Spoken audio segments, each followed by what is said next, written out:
सबसे पहले बात करेंगे बहावलपुर में रेत माफिया रेट से ज़्यादा ओवरचार्जिंग करने में मसरूफ़।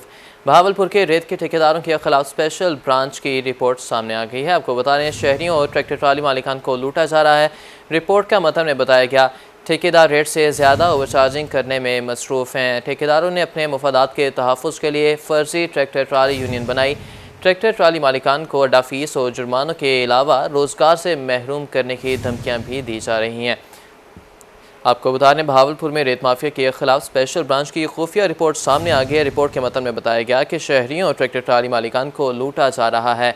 ठेकेदार रेट से ज़्यादा ओवरचार्जिंग करने में मसरूफ़ है। ठेकेदारों ने अपने मफादात के तहफ़्फ़ुज़ के लिए फ़र्जी ट्रैक्टर ट्राली यूनियन बनाई। ट्रैक्टर ट्राली मालिकान को अड्डा फीस और जुर्मानों के अलावा रोज़गार से महरूम करने की धमकियाँ भी दी जा रही हैं। ठेकेदार रेट से ज़्यादा ओवरचार्जिंग करने में मसरूफ़ हैं। ठेकेदारों ने अपने मफादात के तहफ़्फ़ुज़ के लिए फ़र्जी ट्रैक्टर ट्राली यूनियन बनाई। ट्रैक्टर ट्राली मालिकान को अड्डा फीस और जुर्मानों के अलावा रोज़गार से महरूम करने की धमकियाँ भी दी जा रही हैं। आपको अपडेट करें बहावलपुर में रेत माफिया रेट से ज़्यादा ओवरचार्जिंग करने में मसरूफ़ है। बहावलपुर के रेत के ठेकेदारों के खिलाफ स्पेशल ब्रांच की रिपोर्ट सामने आ गई है। मज़ीद तफसीलात जानते हैं महमूद ज़हीर हमारे साथ मौजूद हैं। जी महमूद, बताइएगा रिपोर्ट के हवाले से। जी, बहावलपुर में रेत के जो ठेकेदारान हैं उनके हवाले से एक स्पेशल ब्रांच की खुफिया रिपोर्ट भी सामने आई है, जिसमें ये सरकारी सतह पर तस्लीम किया गया है कि ठेकेदारान जो है वो रेट से ज्यादा ओवर चार्जिंग करने में मसरूफ है। शहरी और ट्रैक्टर ट्राली मालकान को लूटा जा रहा है। शहरियों को शदीद तकलीफ का सामना है। रेत के ठेकेदारों ने अपने मुफादात के लिए फर्जी ट्रैक्टर ट्राली यूनियन भी बनाई है, जिसके जरिए लूटने का तरीका निकाला गया है। ट्रैक्टर ट्राली मालकान को अड्डा फीस और जुर्मानों के अलावा रोजगार से भी महरूम करने की धमकियां देकर उन्हें यूनियन के साथ जुड़े रहने की कोशिश की जाती है। इसके अलावा जो ओवर चार्जिंग की जा रही है वो तकरीबन जो सरकारी रेट है उसके मुताबिक 170 फीट की स्क्वायर फीट की जो ट्रैक्टर ट्राली होती है वो सरकारी रेट के मुताबिक 2700 से 3000 रुपए की बनती है, लेकिन जो चार्ज किए जा रहे हैं वो 10,000 रुपए से 12,000 रुपए चार्ज किए जा रहे हैं। और हैरानकुन बात यह है कि जब कभी जिस अफसर के पास जाए तो ये कहकर बात को खत्म कर दिया जाता है कि उकाड़ा में कोई ठेकेदारान है रेत के, उन्होंने कोई स्टे लिया हुआ है, इसकी वजह से इनको पूछा नहीं जा रहा और ये जितने मर्जी रेट्स वसूल कर सकते हैं। इसी हवाले से इससे पहले भी इंटीमेट आगाह किया गया डिप्टी कमिश्नर साहब को, असिस्टेंट डायरेक्टर जिनके अंडर 4 जिले होते हैं बहावलपुर में, मुनीर साहब को, लेकिन एक ही बात कह दी जाती है कि हाई कोर्ट का उकाड़ा में स्टे है, जिसे परसू नहीं किया जा रहा डिपार्टमेंट से सालों से।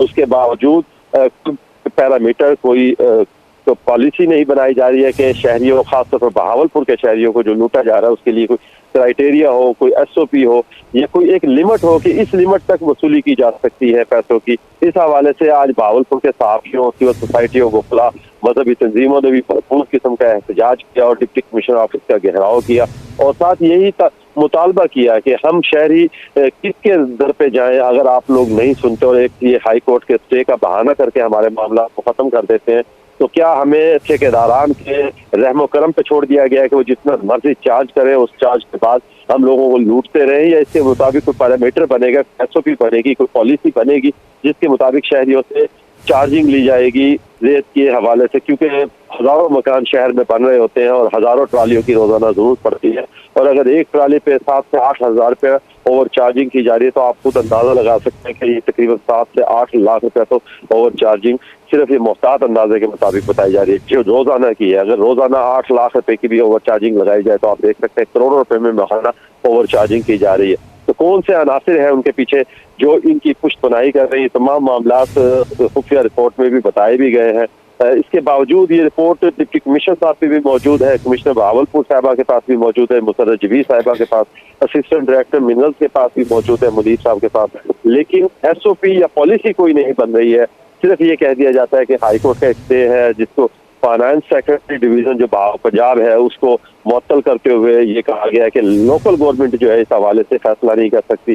किसने डिसीजन करना है? पूरे पंजाब को रहमो करम पे छोड़ दिया गया है। Punjab director general Punjab mine and minerals ने पूरे पंजाब को रहमो करम पे छोड़ा हुआ है एक छोटे से स्टे पे जिसको परसू भी नहीं किया जा रहा है। तो इस हवाले से बहावलपुर के हल्के में, खासतौर पर अवामी हल्कों में शदीद इसराफ पाया जाता है और उनकी जानिब से यही मुतालबा किया गया आज भी डिप्टी कमिश्नर और कमिश्नर साहब के जरिए कि इसके हवाले से कोई फौज तौर पर पॉलिसी बनाई जाए, और पॉलिसी ना बनाई गई तो इसी तरीके से सरकारी दफातर का घेराव जारी रहेगा। जी सरकारी दफातर का घेराव जारी रहेगा। महमूद जहीर हमें आगाह कर रहे थे। बहुत शुक्रिया आपका।